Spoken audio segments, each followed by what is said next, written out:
A small Kentucky town is shaken after a young woman's life became the center of a tragic and shocking story. She was just 21 years old, a University of Kentucky cheerleader, full of potential and loved by many.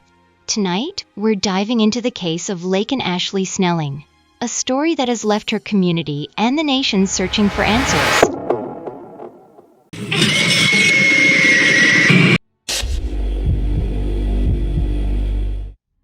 Laken Ashlee Snelling was a 21-year-old student at the University of Kentucky, known for her involvement in the STUNT competitive cheer team. Friends and teammates described her as outgoing, vibrant, and someone who could light up any room she entered. At an age when most young adults are figuring out their next steps, Laken was surrounded by friends, family, and a supportive community. But in late August of 2025, her life and the life of her newborn would take a devastating turn. On August 27, 2025, a call came into the Lexington Police Department that would uncover a devastating scene. Officers were dispatched to an off-campus residence after reports of an unresponsive infant. The details that emerged from that day are incredibly difficult to process. Investigators reported that Laken admitted to giving birth in secret, then placing the infant's body in the bag. The autopsy has so far been inconclusive regarding the cause of death, and further forensic testing is pending. Laken Snelling has been charged with abuse of a corpse, tampering with physical evidence, and concealing the birth of an infant. She has pleaded not guilty and is currently under house arrest at her parents' home in Tennessee after posting bond.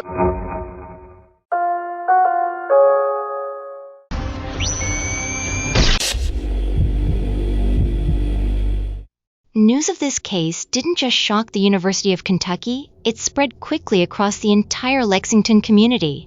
Laken Snelling wasn't just another student. She was a familiar face on campus, a member of the STUNT cheer team, and someone many classmates described as upbeat, kind, and driven. That's why the revelation of what happened inside her off-campus apartment left so many reeling.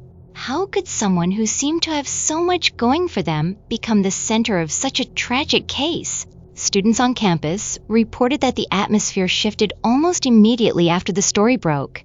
For many, the idea that a young woman their age, a peer who was balancing classes, practices, and friendships, could be involved in something as horrific as the death of an infant was difficult to process.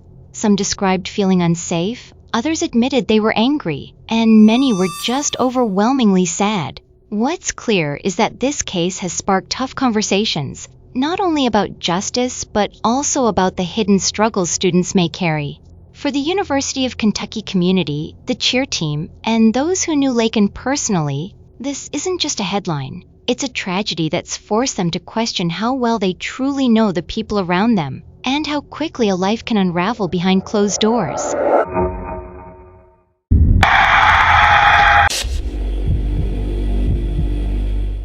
Ashlee appeared at a preliminary hearing. The hearing lasted about 35 seconds as Snelling surrendered her right to a preliminary hearing and permitted the case to proceed directly to a grand jury. Now it is up to the grand jury to decide whether to indict her. In my opinion, she should have visited the hospital. Yes, she was probably thinking of her parents and the consequences, considering the lengths she went to cover conceal her childbirth. Even her boyfriend was in on it. So I'm thinking that they weren't ready to be parents. And yeah, I looked up whether Kentucky allows abortion, and according to the definition, it does not. So maybe that influenced their decision-making. What are your thoughts? Her baby's death was in court just hours ago. Officers arrested 21-year-old Laken Snelling last month after they found her baby in a closet. She appeared in court for a preliminary hearing this morning. WKYT's Samantha Valentino was there in court. She joins us now live. Samantha, I understand this was a very quick hearing. Very quick, Kristen. We spent an hour setting up for and waiting for this hearing that lasted all of 35 seconds. This was a preliminary hearing, which is when the judge determines whether there's enough evidence to send the case to the grand jury. Now, more often than not, these include police testimony, which include new details about the case. However, that is not what happened today. Laken Snelling walked into the courtroom side by side with her attorney, waiving her right to a preliminary hearing and sending the case to the grand jury. Now, this all started on August 20th when Lexington police say they were called to Park Avenue for an unresponsive infant. That infant was later pronounced dead at the scene.